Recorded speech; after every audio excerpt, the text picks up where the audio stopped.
Here is something that does not happen often in NASCAR.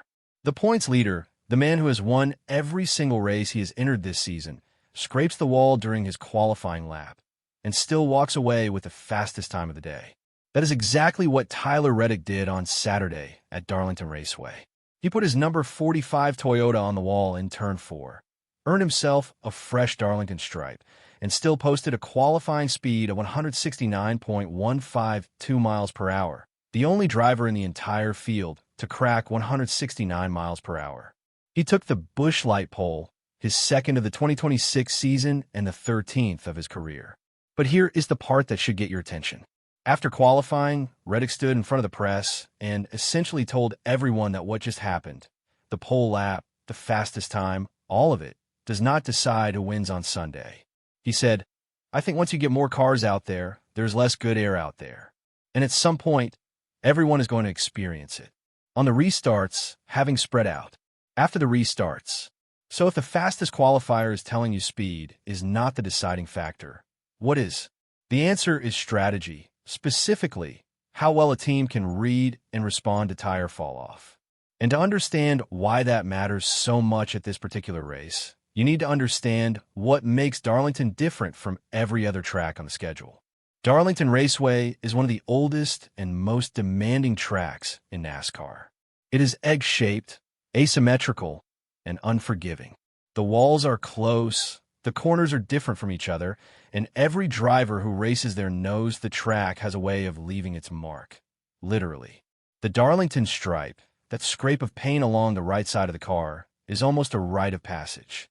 This weekend, Darlington is also the second race to use the new 750 horsepower short track package in the next-gen car.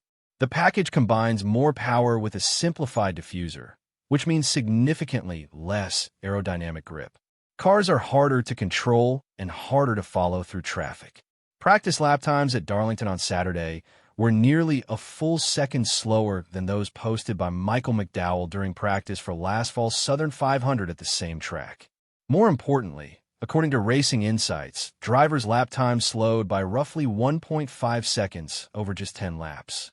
That number tells you everything about what tires are going through out there. Back to qualifying.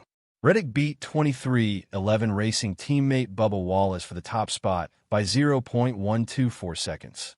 Wallace posted 168.434 miles per hour to lock out the front row for 23-11, making it a 1-2 sweep for the team. The two teammates also hold the top two spots in the Cup Series standings, with Wallace sitting 61 points behind Reddick. Chase Elliott qualified third at 167.727 miles per hour, but his weekend started with complications. His number 9 Hendrick Motorsports Chevrolet failed pre-qualifying inspection twice, which resulted in the loss of pit selection and the ejection of his car chief for the weekend. When strategy becomes critical, and it will on Sunday, losing control of pit selection is a significant disadvantage. Kyle Larson starts fourth at 167.396 miles per hour, followed by Brad Keselowski in the fastest Ford at 167.129 miles per hour. Keselowski said, "I thought it was really smooth. It looks like Chris is qualified right next to me. I felt like I got all it had.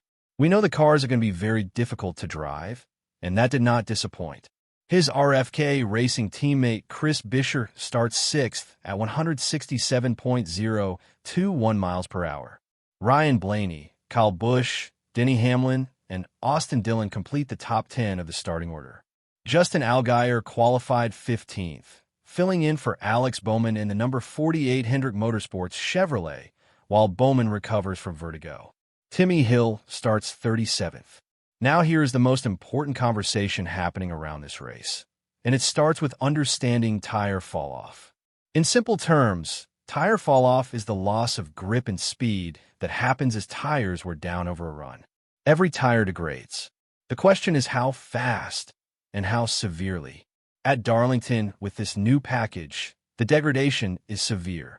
But the critical detail, the one Reddick pointed out after qualifying, is that practice does not accurately predict how bad fall-off will be in the actual race.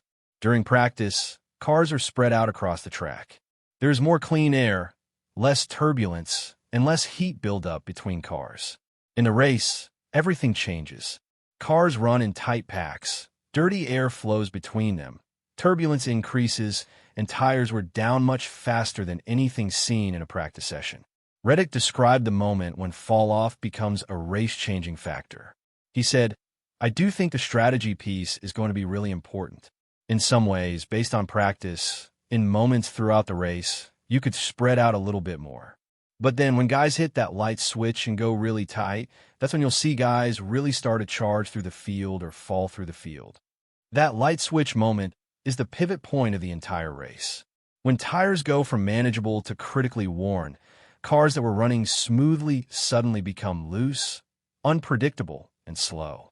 A driver on fresh tires can gain massive amounts of ground on a leader whose tires have crossed that threshold. Track position matters less than usual at Darlington on Sunday. A car starting P15 with fresh tires at the right moment can realistically challenge the leader. Denny Hamlin, co-owner of 2311 Racing and a driver himself, made his prediction on his podcast Actions Detrimental earlier this week. He did not hold back. He said these cars with the simplified underbody are essentially operating with little to no underbody downforce because of the short-track aerodynamic package. His prediction for fall-off was 4 seconds per run, and he acknowledged it could be even more. Despite the severity of the challenge, Hamlin credited the package for improving the quality of racing. He stated the new short-track setup had made short-track racing better by 10 to 15%. His Joe Gibbs Racing teammate Chase Briscoe agreed, pointing to the combination of added horsepower and simplified diffuser as factors that will make Sunday's Goodyear 400 a must-watch event. So who wins? 3 scenarios define how this race plays out. Scenario A. Reddick controls clean air from P1. His team correctly reads the fall-off window, pits at the optimal moment, and holds off the field. In this scenario, he is nearly impossible to beat. Scenario B. A mid-pack team such as Keselowski, Bisher, or Carson Hocevar takes a strategic gamble, stays out longer or pits at an unconventional time, and catches the leaders when their tires have crossed that light switch threshold. This is the backdoor winner scenario. Scenario C. A late race caution bunches the entire field, wipes out track position advantages, and puts everyone on equal footing for a restart. In that case, anyone inside the top 15 with a good car is a legitimate contender. There's also a significant data point from practice that raises questions about some of the biggest names in the sport. Of the 26 drivers who posted 20-lap averages in practice, the 4 slowest were Kyle Larson, William Byron, Christopher Bell, and Chase Elliott. These are championship-caliber drivers with elite equipment. Their slow, long-run averages in practice may not automatically translate to race pace, but it is a number that cannot be ignored. On the other end of the practice report, Eric Jones and Riley Herbst posted the fastest single laps, each clocking 164.33 miles per hour, 29.925 seconds. Austin Cindric led all 10-lap averages at 160.175 miles per hour. These are the dark horse names to track on Sunday. Reddick enters this race having won the first 3 races of the 2026 season, which puts him in historically rare company for a season start. He leads the standings, he has the pole, and he has the momentum. But he's also the man who told you himself that none of that guarantees anything on Sunday.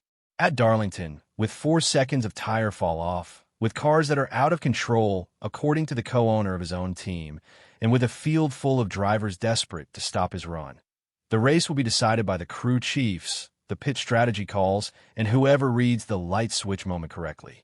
The Goodyear 400 starts at 3 p.m. Eastern Time on FS1 and HBO Max.